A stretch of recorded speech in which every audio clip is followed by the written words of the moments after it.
राधे राधे। जय श्री कृष्ण।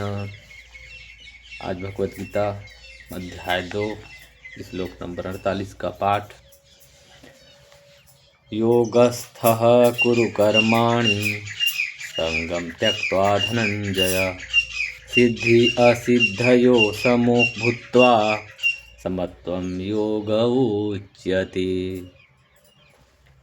हे धनंजय, भगवान श्री कृष्ण जी अर्जुन को कह रहे हैं, हे धनंजय, आसक्ति को त्याग कर तथा सिद्धि असिद्धि में समान रहकर योग में स्थित हुआ कर्म कर। इस समत्व को ही योग कहते हैं। अर्थात जो फल है उसकी आसक्ति ना कर। मुझको विजय मिलेगी कि पराजय मिलेगी कोई पता नहीं है, अनिश्चित है, पहली बात।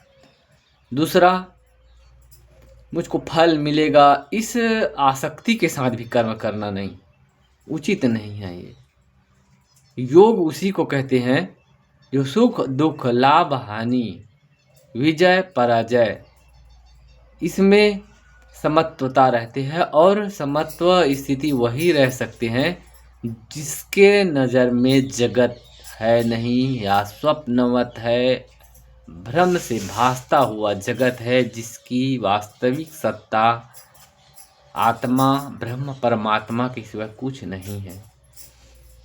सपने में भी हम जब कहीं पैसा मिल गया खुश हो गया, कहीं मित्र परिजन मिल गया खुश हो गए, क्योंकि हम स्वप्न को सत्य समझते हैं। उस स्वप्न जगत की काल में तो सुख और दुख का अनुभव होता है, पर जब हमको पता चल जाता है कि यह स्वप्न है, सत्य नहीं है, तो उस सुख दुख का आभास कम हो जाता है।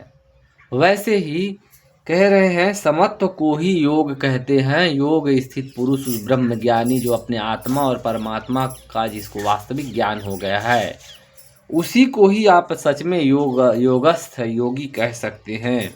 और वही समत्व योग में ही स्थित हो सकते। समत्वम योग उच्यते उसी के साथ हो सकता है जो इस जगत की वास्तविकता को समझ गए हैं और अपने स्वभाव अपने स्वरूप को अपने आत्म स्वरूप को जान लिया है।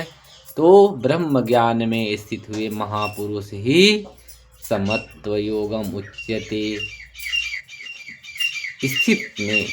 स्थिति में स्थित हो सकते हैं। इतना ही आज के लिए। राधे राधे। और एक और कहूँ, जैसे हम भजन करते हैं, साधना करते हैं, तपस्या करते हैं तो उसका फल मिलेगा, पुण्य मिलेगा, इसलिए कर रहे हैं, ऐसा भी ना हो। हम भगवान की सेवा आराधना अध्ययन स्वाध्याय आदि जो हम करते हैं उसी में ही हमको आनंद आना चाहिए। कर्म और कर्तव्य में ही हमको सुख मिले, फल की इच्छा ना करें। कर्म करने में ही हमको आनंद मिले, कर्म करने में ही हमें सुख का आभास हो।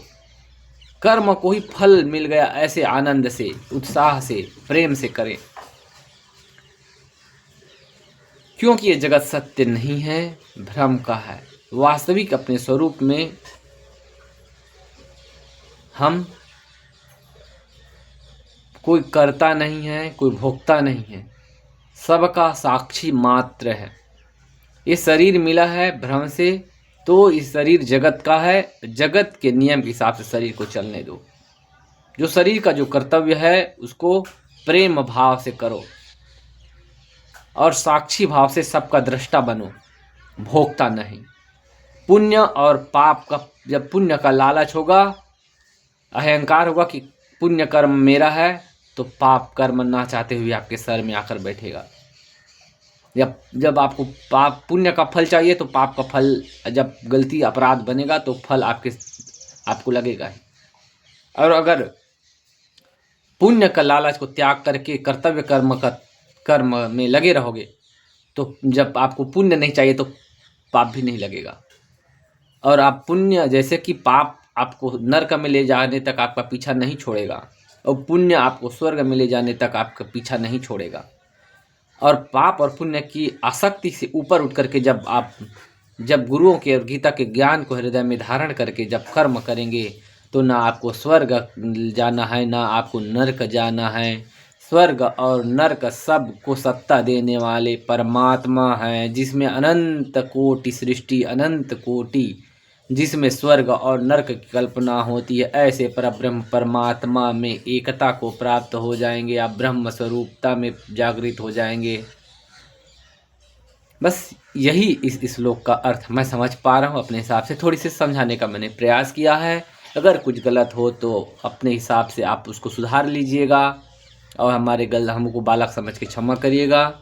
और यदि अच्छा लगा हो इसमें कुछ समझने जैसा तो समझने का, और हमें अपने बालक समझ करके, जैसे छोटा बच्चा कुछ भी मम्मी पापा कहते तो भी बच्चा बहुत, माँ बाप प्रसन्न होते हैं कि हमारे बच्चा ने देखो पापा कहा, वैसे ही हमको बालक समझ करके क्षमा करना और हमें प्रेम प्रदान करना।